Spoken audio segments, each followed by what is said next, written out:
Alrighty. Hello, hello. Let's see if everything is working.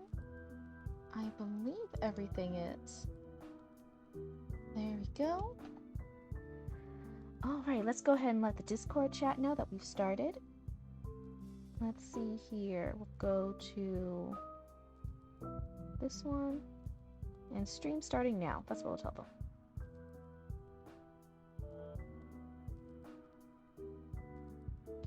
Alright. Hi, Noxley! I was almost gonna say, I'm like, oh, Noxley isn't here right away. Oh my goodness, you're so funny. So let's see, I'm just letting everyone in Discord know really quick. Oh, hydrate. I didn't get my drinky! Oh my goodness! Wait, okay, everyone be good raccoons while I go grab my drink real quick. Hold on. The model's gonna stare at you evilly for a second. Hold on. Let everyone know I'm getting my drink. My drink.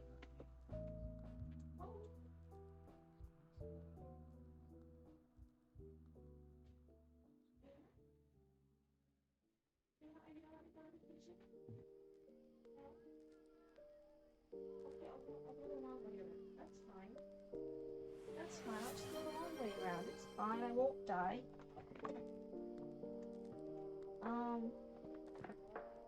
Luna, you're not helping me here, buddy.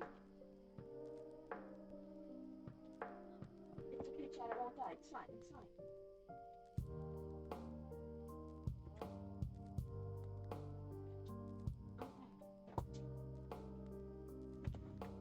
I'm coming back.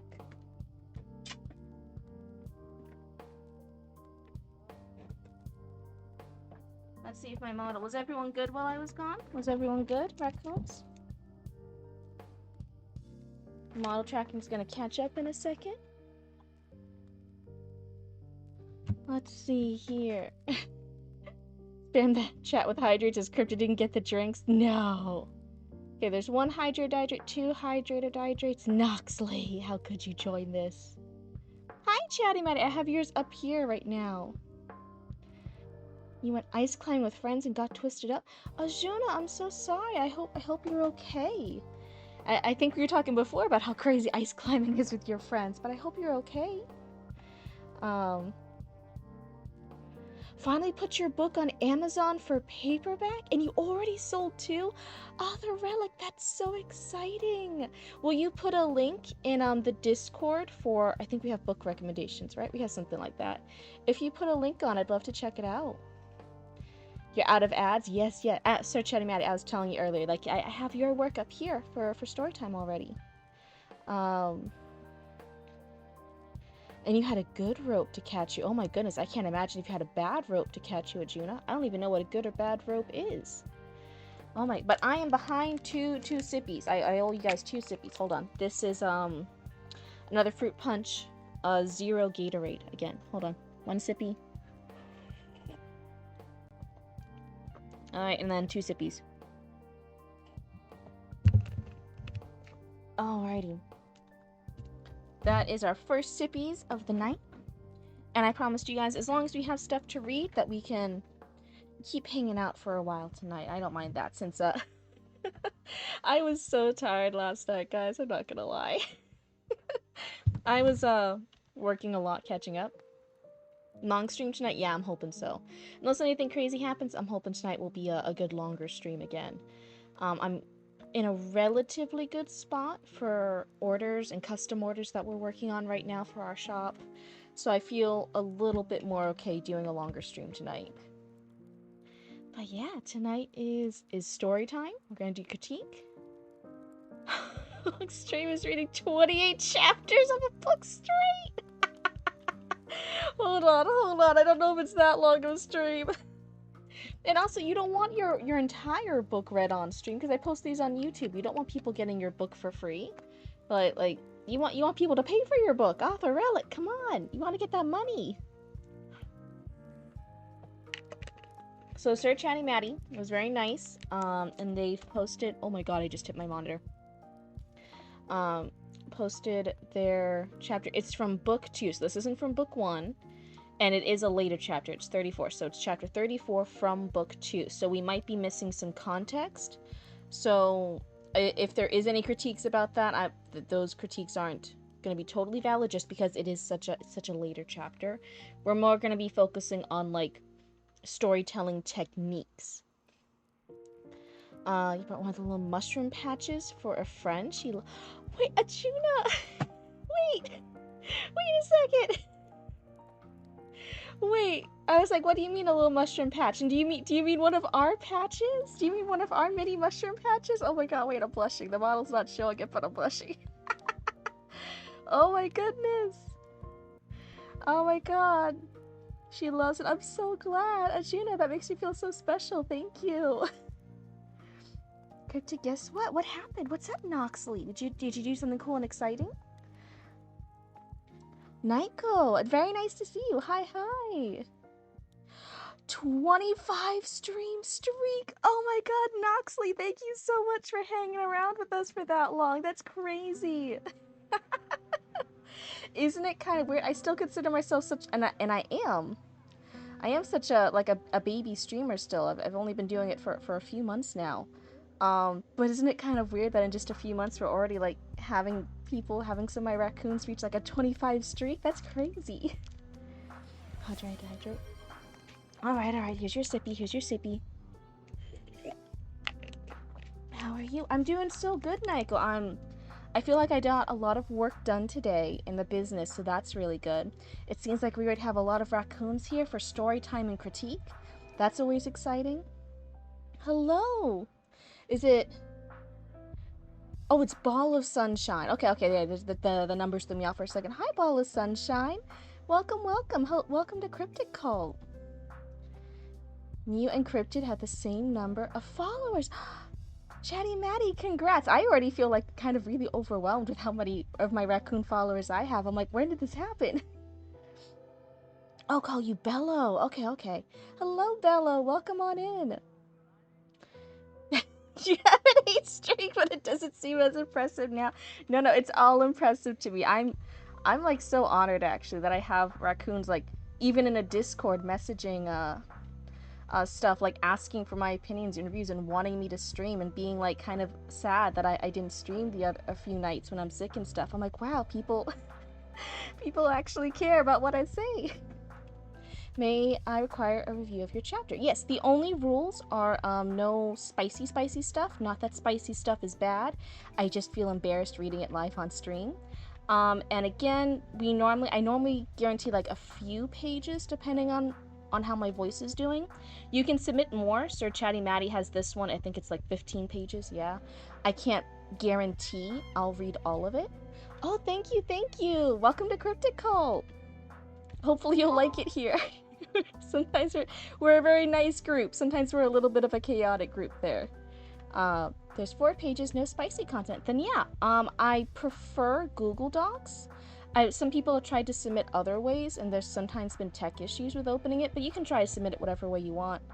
And it's read on here, and then you will get 1 to 2 pieces of critique from me. And it's never mean critique. We're never tearing anybody down. We're always just trying to bring the piece to the next level it could be. Post all the spicy content. No! Wait, no! One of your mods has a 35 stream streak, Chatty Matty. Oh, that's crazy. Roots is the only mod here, and they... I think they're happier when they're playing with their Final Fantasy XIV friends than actually listening to me. Ball of Sunshine. Yes, we do try to be really nice around here. That's one of the rules. Again, because we're dealing with creative works, we're dealing with people's writing and stories and stuff that is a very, sometimes like personal stuff. And when we are doing critiques, the point is to not bash somebody or say that they did it terrible. The point is to give that critique to help make the person better, or give her a new lens for them to look at that work critically, right? Not in a mean way, but just critically, logically, and try to bring it up to the next level. So we do try to be very nice around here and careful with that, knowing that. But yeah, I think it's still a really nice group. I love all my raccoons. This is like such a great part of Twitch, the reading and writing category. Everyone's really nice here. Where do I submit it? It's in the Discord. If you look at the Cryptid Roots page here on Twitch, there is a link. To the Discord, and within the Discord there is then story submissions. It's just a little page on the Discord, and you just plop it right on in there. It's just a little Google Doc link. Nice and simple. Just in Discord. I don't really like links in the Twitch chat too much, just for safety reasons. Try not to get my raccoons to click on any mysterious links in Twitch. You know, that's never fun. Oh my goodness, I'm behind on the chat already. Junie, you might be streaming your ceramic projects. Would you guys think that's cool? I don't know about everyone else. I think that's cool. I love seeing all the cool things you guys do. You should post it in the hobbies section of the Discord too. I love seeing all the fun crafty things you guys do. You're the lamb deer still and can play. Post the fanfic of 50 Shades of Grey. Now, Author Relic, stop it. Be a good raccoon. I need like a little spray bottle emoji. That's what I need. You shall post your spiciest fanfic. No!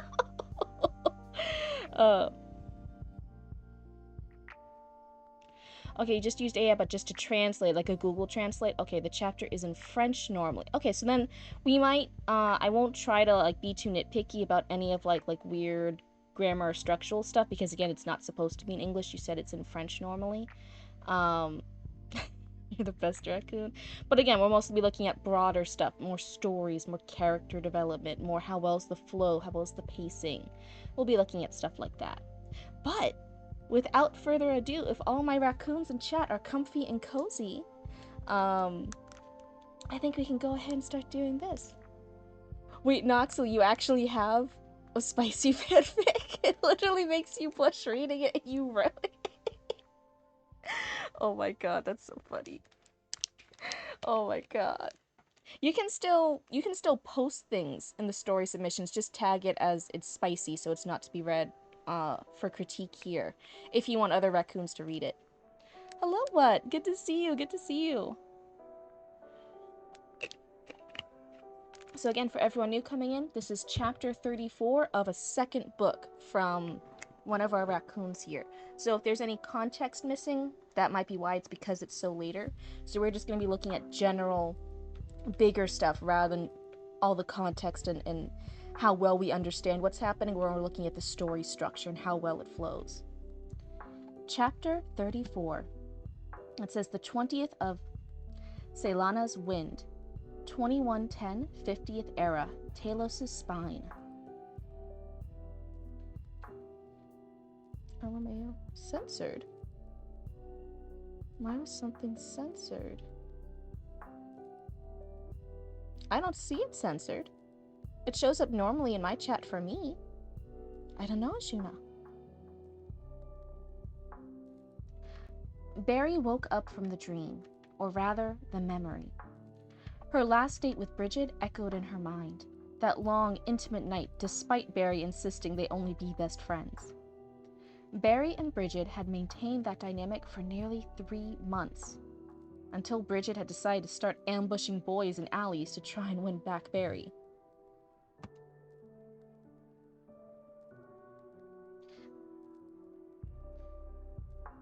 This had gone on for 3 whole months, up until when Barry had gotten the commission to make Phi's harp. And of course, only the next day did Barry meet Phi. Or is it Phi? I'm going to say Phi. And now, 10 years later, here was Barry, somewhere in a state between still with Phi and losing her. For the last several days, all but Medea and Sunriel seemed to be avoiding Barry. Barry couldn't blame them.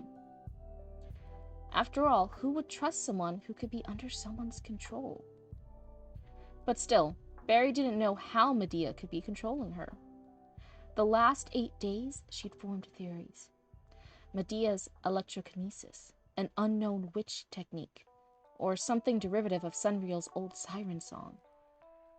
Barry couldn't place what it could be.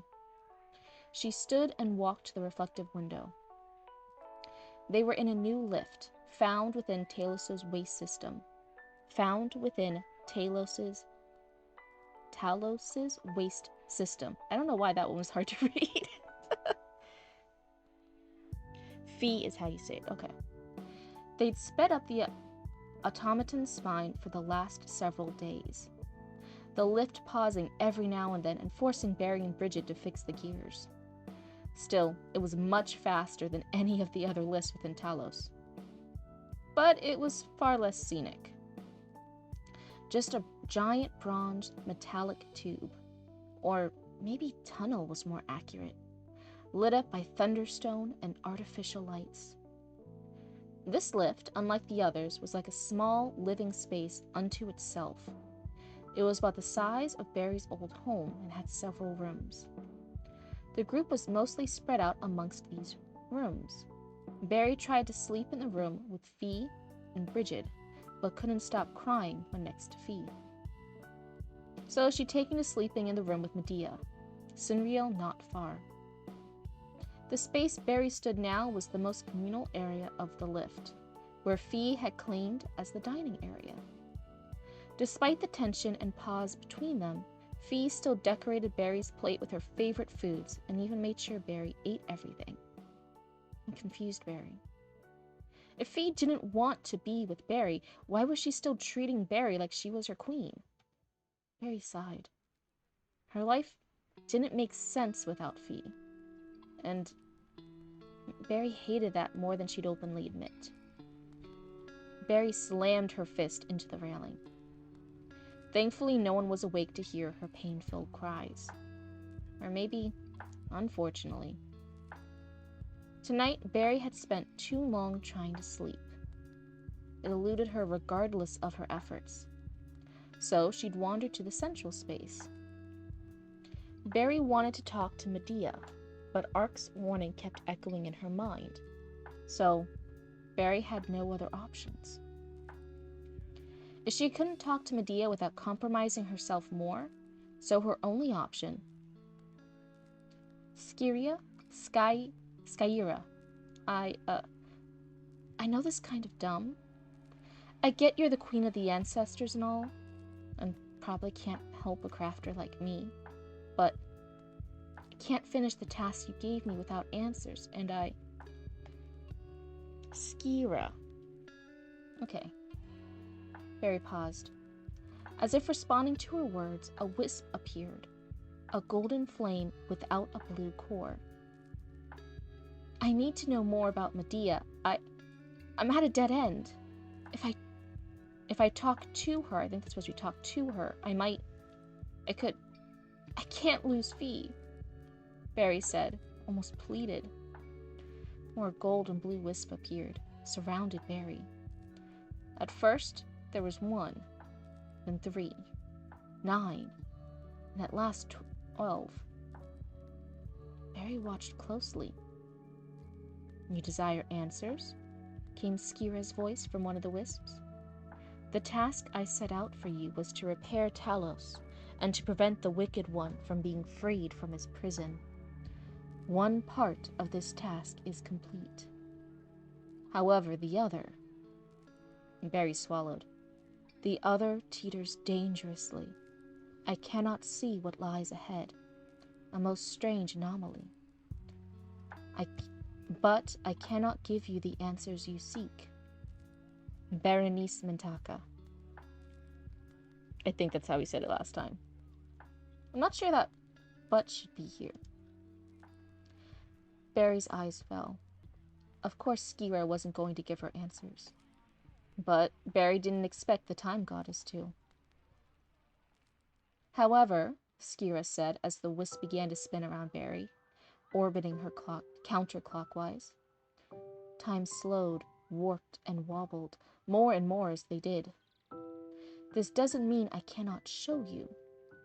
Berenice Mintaka, if you seek answers pertaining to Medea, I advise watching closely. The answers you seek will be in plain sight, but I cannot point them out. Okay, I understand, Barry said. Good, I'm glad Barry understands. I don't. Hello, zone. Okay, so before I get too far, I'm noticing when I read long things, sometimes I forget what my earlier critiques are, so we're going to pause right there. I'm going to read a bit more later. But let's look at some stuff I'm noticing here before I forget.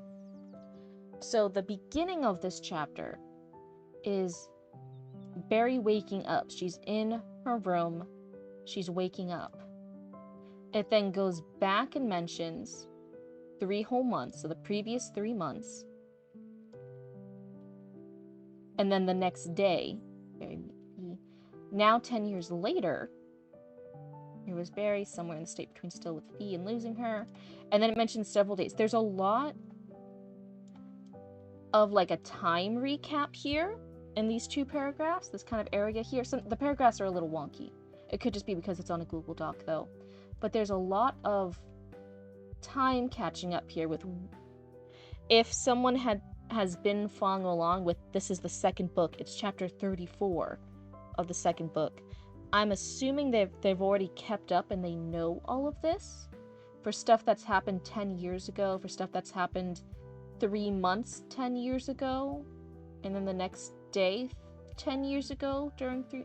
It's a little confusing here with the timeline. It could just be because it is so late in the game. Maybe if I read all of this as a reader, I would understand this better. It's raw still, so it's your head trying to organize. Okay, but yeah, for an earlier draft, that's fine. This is just a note for later revisions, right? This little timeline here is a little confusing. And also, quick note, just for anyone fantasy sci-fi, the more numbers and hard deadlines you give to readers, they're going to hold on to that. And then if you trip up at all at any point in the series, if the series is 100 books, there will be some reader who's like, actually, you said at this point in chapter 82 of book 17 that it was this many days and years after the war, but here in book 86, chapter 12, you then say it's only this many years after the war. They'll find things. The more numbers, the more hard, concrete facts you give to readers, give them intentionally and be willing to stand by them, but the more you give, the easier it is to trip you up. Just saying. You can do more looser things like, it had been several months, but when you give a lot of hard facts, this many days, this time, this hour, this many years ago, very hard, concrete facts, it's very easy to get yourself tripped up and for readers to notice when you get tripped up, just as a general thing. But so yeah, the calendar here, this little logical thing is a little out of place and a little wonky. The second note is she starts waking up in her room. She has this flashback, thinking about all this timeline. Oh yeah, and then it goes here to the last 8 days. So yeah, there's just a lot of numbers and revising stuff here. She starts in her room. She then stood and walked to a reflective window, and now they're in a lift. Their room is in this lift, this tunnel thing. So I'm like, okay. They then mention the communal area, which is where Barry stood now. So in the first page, we start in her room, and it seems pointless because by the middle of the page, she's already out of the room and she's in the dining area. And then she is talking to Skira with these lights. So I'm wondering if it would have been a little bit better pacing-wise to have started with her in the communal room and mentioning how she woke up from a dream in the middle of the night. She couldn't sleep. She was feeling desperate. She's feeling tired. She's out of options. She doesn't know who else to talk to. And then she talks to Skira. But maybe already start in this communal area. Because otherwise it seems like we followed her through all this for nothing. The idea is Bridget and Barry were together prior to book 1. And 3 months were still prior to book 1 still. Okay. Then she met Fee and all, then the 10 years later stuff. I'm guessing if we're in book 2 now, that the readers already know that. I'm gonna assume. I haven't read it all. This is chapter 34, book 2. So I'm going, even though this is great for you, the author, to keep track of that calendar, I'm not sure if the readers need all these dates and times and conflicting things put together, especially in a kind of confusing way. Maybe just make like whatever one she's kind of stuck on while she's sitting in this communal area, like talking to Skira, this queen of the ancestors. And what is she? She's a goddess of time? Is that what it said? I already forgot. But yeah, it's like, have her here. She's already here. She's thinking back. She can't sleep. She's waking up. She's having dreams of Bridget. She's feeling conflicted about Fee. She's out of options. She doesn't know who else to talk to. And she summons in the middle of the night in this communal area, trying to be quiet to not wake the others, because I think their rooms are just out off this communal area. And she's talking to Skira. And I think that puts the readers more immediately into the scene you want. The important scene here seems to be this conversation with Skira. And all this other stuff seemed to be more of a note for you, the author, keeping track of stuff, the timelines, the locations, how everything works, rather than us actually following Barry. And I think, yeah, it's just that little reorganizing. It's still the same scene, but it's just flowing a little bit better and puts the readers more immediately into the scene you want them to notice. So anyways, we were at... different answers. The time goddess too. Okay, yeah, so I was right. She was goddess of time. Let's see. So anyways, she says, "Okay, I understand," Barry said. Then her surroundings changed. Both dissolved and warped. For a brief moment, Barry was in darkness, illuminated only by Skira's 12 wisps. Echoes of voices Barry both knew and didn't know fluttered through the void. She'd experienced something like this before, back in Talos's throat, when Sunreal had used her vacuum manipulation and accidentally sent Barry into a vision of the past. But this was somehow different, less suffocating than when Sunreal had done it. Then, I think that's a good flashback call out for keeping the readers up to date. It is, she's experiencing something now, something with Skira's, like showing her something. And it's a one sentence, it's actually just part of one sentence. Back when Sunreal had used her vacuum manipulation and accidentally sent Barry into a vision of the past. That's a call out to something that has happened in the story to kind of keep readers engaged, like making readers be aware of something that happened before, but it's not overwhelming. It's not subtracting from the now. It's just a one sentence callback versus, I'm going to highlight this just so I know where I was. Versus here where it's several sentences trying to explain previous things that have already happened in the books. So this was a little too much. Here it's done a lot more naturally. If you want the example within your own work of when it's pulling off right and when it's like not pulling off as well, that was a really good version of it. I like that. But this was somehow different, less suffocating than Sunreal had done it. Then, an environment slowly faded into existence, and light slowly filled the void. Two voices became stronger and stronger, audible over a symphony of women speaking, of birds chirping, of waves crashing and of trees rustling. Barry recognized one voice instantly, the purring tone of Medea Bellatrix. The other, she barely recognized. Her surroundings sharpened. An aisle, a temple, trees with golden-colored apples, nymphs walking forest paths. Barry knew almost instinctively what this place was. She'd seen it countless times in storybooks and history books. This, was Aya Isle. I have no idea if I said that right, but that's what I'm going with. Barry took in the two figures that stood outside the temple. Medea was instantly recognizable, her dark hair and teal peplos flowing in the warm sea breeze, her bronze skin and emerald eyes gleaming in the sunlight. Is it supposed to be Sunslight or Sunlight? Sunslight low-key sounds kind of fucking cool. Not for sunlight, but if there's like a blade of the sun called the Sunslight, that would be kind of badass. Make a note of it. Somebody use this in the future. Sunslight sounds cool as fuck. Ea is how you say it. Okay, Ea. The only difference in Medea was that she seemed younger, perhaps not much older than Barry. She was also missing her teal cloak. The other figure Barry knew as well, only from pictures. Shoulder-length auburn hair, piercing green eyes that seemed to see through people, a white peplos over bronze skin. Every depiction Barry had ever seen of this woman also included pigs, which Barry noticed were roaming the aisle nearby her as though held by an unseen leash.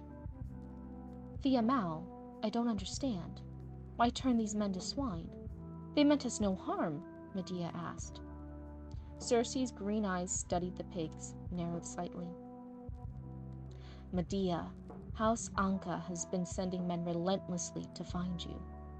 How did I know these men aren't allied with House Anka? Your father is absurdly obsessed with you.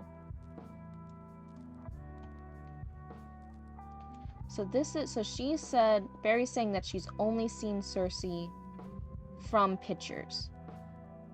Here,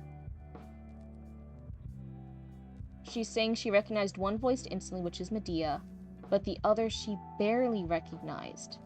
That still means she recognized it. So I'm wondering, so has she heard Circe?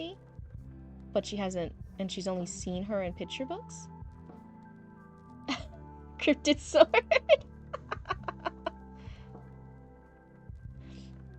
Sunslight is me saying there's multiple suns. Oh, sun's light. Oh, okay, it's not sun's light, sun's light.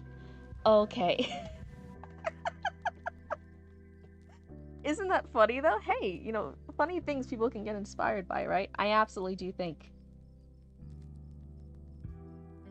The sun's light. What would be it's probably more clear if we read this from the beginning. So I won't say like there's a way to that has to be fixed. Because again, in your story building and your world building in the earlier stuff, that might have been established more. So I'm not going to say that as critique. That you might be able to keep that and that be fine. Sun's light. Okay. But yeah, here I'm just noticing, and it could be purposeful.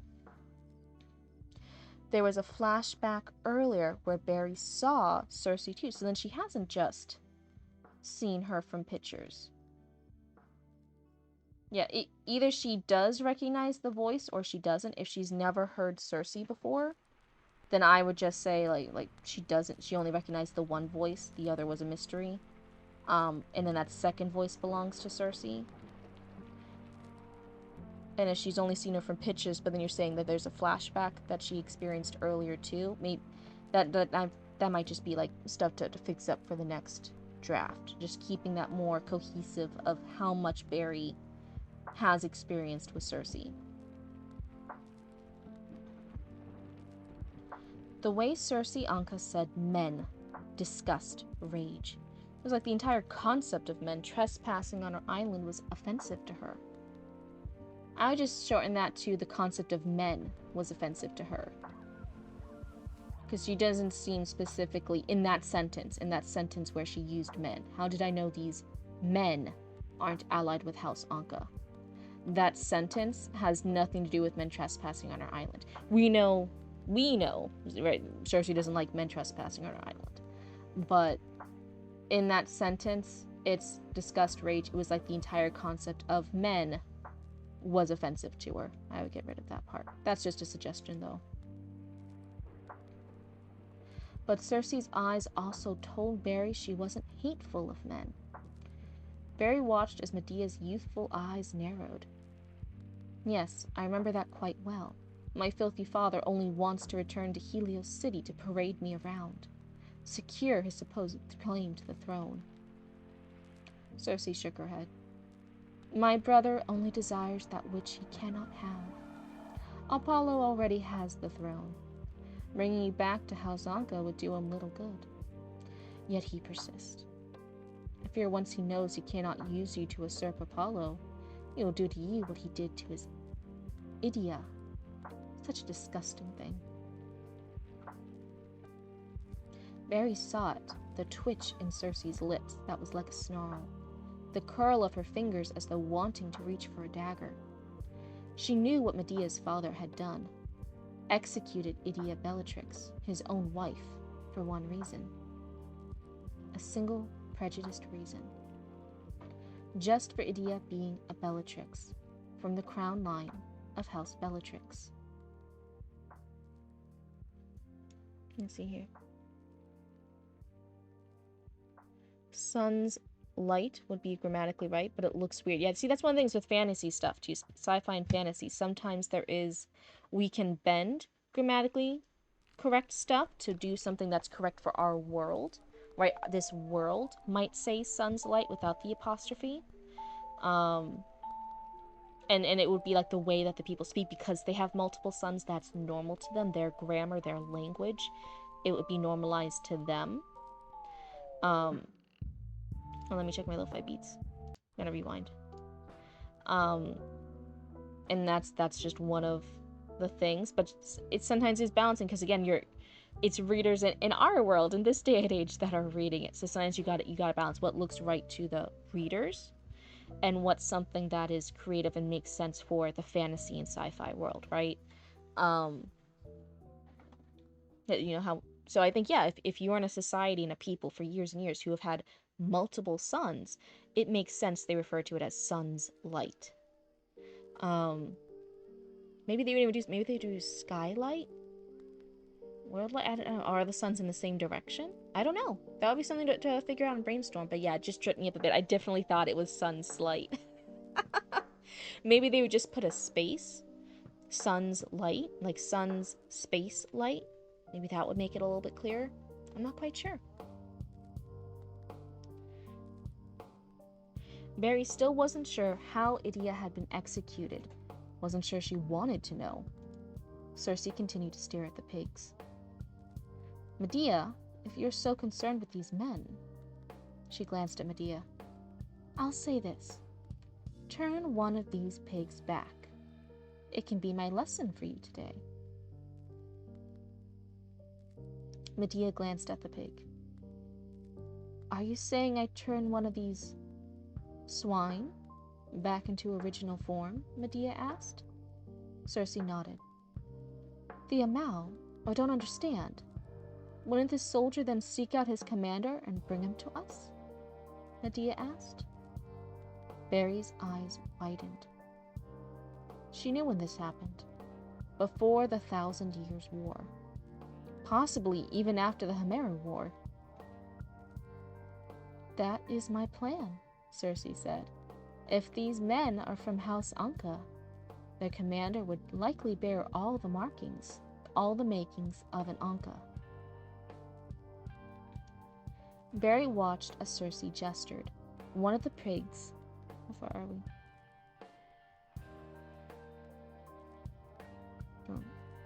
One of the pigs pranced forward as though under a trance.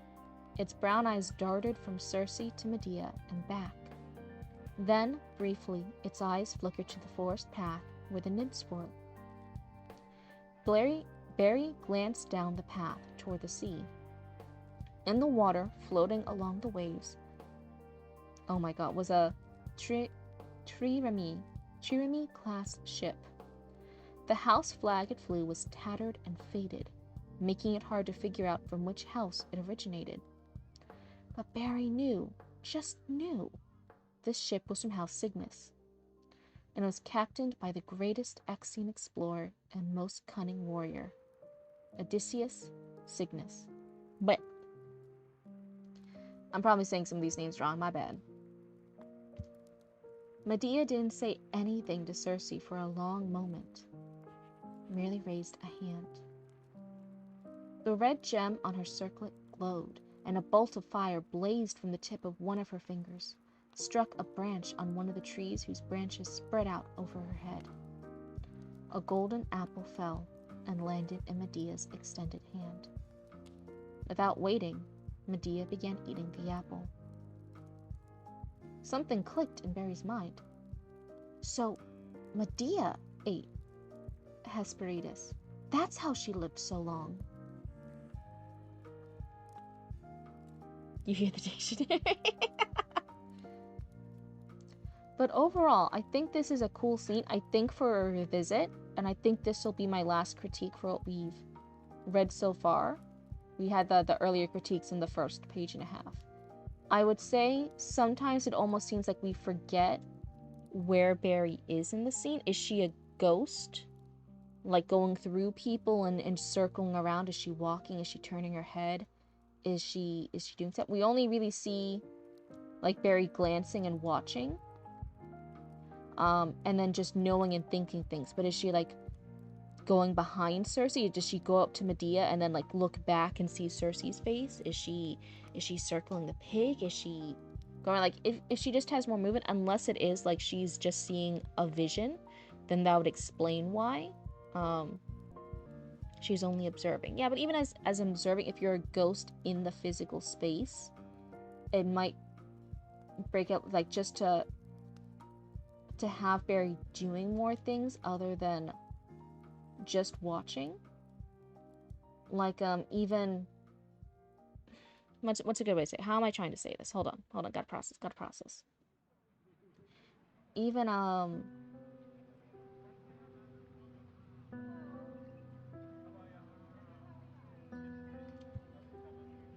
but Barry just knew the ship was somehow Cygnus, and it was captained by the great Exian explorer and most cunning warrior Odysseus Cygnus. Oh, hydrate or dihydrate. Okay. That's probably a good thing for me to. Let's take a sippy and let's figure out a better way for me to say that.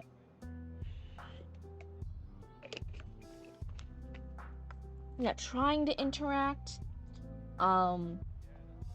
Maybe jumping up, like maybe even reeling back in shock, like, oh, Medea ate the apple.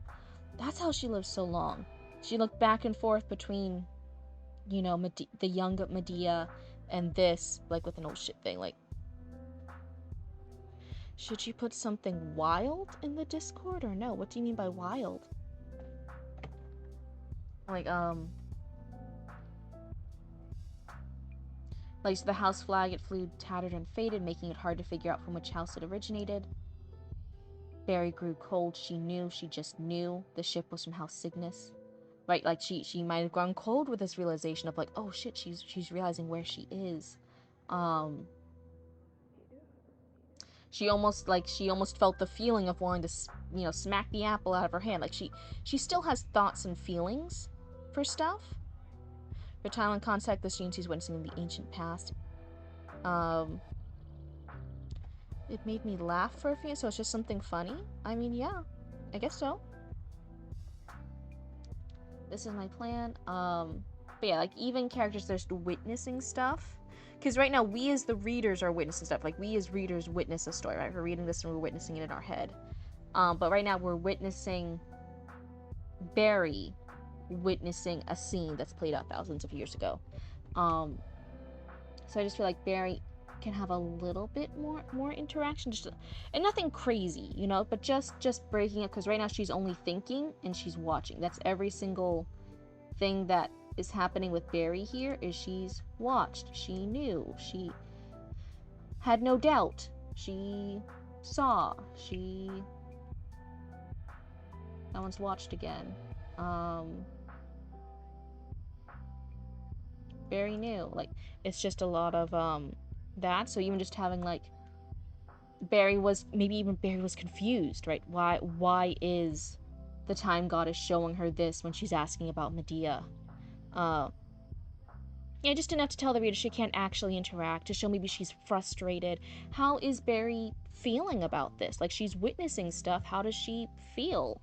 Is it confusing, right? Because it could just be me, but because this is out of context for me. But, you know, for Barry, it's confusing. Why is the time goddess showing her this about Medea? Is it about the apple? Is her knowing Medea had this golden apple bad? Does it maybe paint her? So does she grow cold when she realizes Medea had the apple and maybe lied about it? Is she in shock? Is she in awe when she realizes, like, oh shit, these pigs are the human? This is Odysseus. Which one is Odysseus? Which one is who? Like, suddenly maybe she's even turning around and looking at the other pigs and realizing, oh my god, all these pigs here are the men, are the men on Odysseus' ship. Oh crap, it would be cool to witness this, right?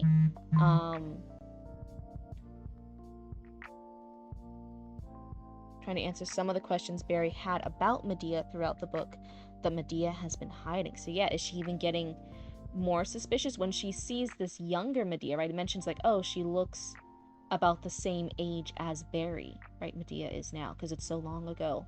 She might even be like, oh, like, and again, this is out of context. This is just spaghetti on the wall. You know, you take whatever sticks. Is she seeing like, oh, she almost looks less scary when she's this younger, or oh, she looks just as suspicious. Even though she has a younger face, I still don't trust her. Just making out, like, getting a tone of how is Barry feeling about this? How is Barry interact? We know how Barry's feeling about the fee stuff, and all that. She's sighing, she's hating this stuff, she's slamming her fist into the railing when she's awake. We're getting a lot of context on how Barry's interacting and feeling about stuff. But now, in this super cool time warp, she is seeing so far into the ancient past and seeing all these secrets from the time goddess about Medea. We actually only get Barry watching stuff, and I'm like, no, like, is she pointing a finger at Ghost Medea and being like, I knew it! I knew you were the traitor! Is she going around and, like, suddenly, like, super excited, like, oh god, I have to go tell Fee and Bridget and everyone, like, just having those feelings, like, how is Barry processing this and interacting? Basically, Fee paused their relationship because Medea might be using mind control on Barry. Yeah, see, and even without that context, I could still be like, she might be, like, pointing her fingers at this spectral vision of Medea and being like, okay, what does this tell me? Are you controlling me or not? Like, she might feel more frustrated if this vision doesn't tell her the answer she wants. Unless this golden apple is the answer that she's looking for. She might be feeling frustrated. She might stomp her ghostly spectral foot on this ground, on this island, even though no one, Cersei and Medea, can't see her. And she just stomps her foot, and she's like, I'm getting frustrated. I feel this is pointless. What's going on here?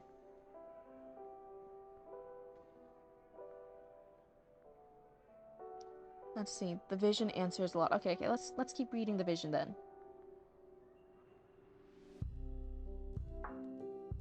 As Medea ate the apple, her eyes rose to the sky. Specified if that's Medea or Barry, for that her. One of Exia's floating cities hung in the sky, an insignia carved and painted into the underbelly of the floating marble city. An eagle with a lightning bolt. Barry had no doubt this was House Aquila territory. But Barry also knew which city this was. Zeus City. She caught the glint in Medea's eye, that longing stare. And based on Cersei's words, she also noticed. Still pinning for that Aquila? Cersei asked, though her tone suggested the question rhetorical. Still, there was also something warm in her tone, as though, despite disdain for House Aquila, she approved of Medea's relationship. Barry knew who Cersei meant. Medea's Psyche Mao. Psyche Mao? Psyche Mao? How Medea lived so long, how her powers actually work and stuff. Medea's eyes lingered on Zeus City. So yeah, it's Medea who looked up. It doesn't matter, Thea Mao. She's otherwise engaged and with child, Medea said, now approaching the pig. Cersei scoffed, muttering something about house politics, before herself turning to the pig.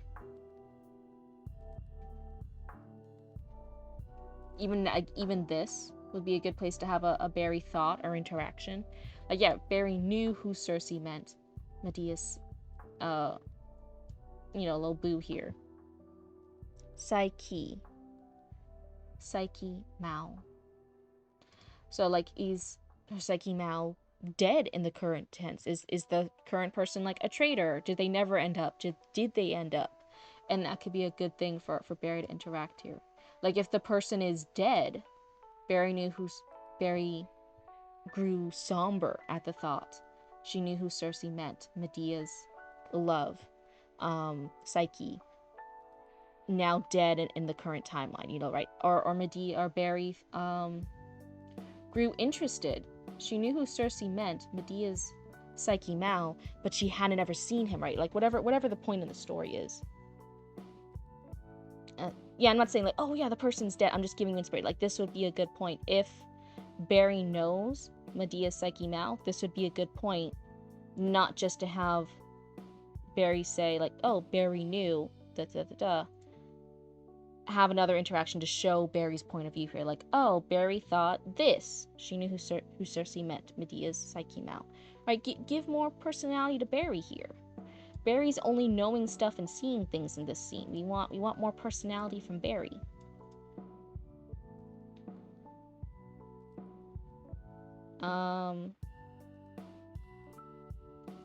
Before turning herself to the pig. By now, Medea had finished the golden apple, wiped her lips with the back of her hand in the aristocratic way Barry had never, in the most aristocratic way Barry had ever seen. Okay. The pig's eyes met Medea's, half terrified, half hopeful. Oh, that's interesting. So is the pig still under mind control? It almost seemed like it was in a trance earlier, or is it fully sentient and aware of what's going on? It's still the person in there. You remember what I taught you, Nay? Cersei asked. Yes, the Amal. She raised a hand. A jolt of bluish-white lightning forked from Medea's fingers, struck the pig. The pig began to simmer and shift. 9, like that, Cersei said as the pig slowly shifted forms. Like this, the Amal? Another jolt struck the morphing pig, the transformation hastening. Barry's eyes widened. There we go. That's a little bit of okay, we have a reaction here. The pig was replaced by a blue-skinned sylvan man wearing a tattered wind and sea-worn chiton and trousers, and blue and white armor that Barry knew had seen better days. But that wasn't what caught Barry's attention. Suddenly, Argo's death made sense to Barry. She was right. Medea, she... Barry couldn't even finish her own thoughts. Yeah, see, this line here, that's another good, one. What is this?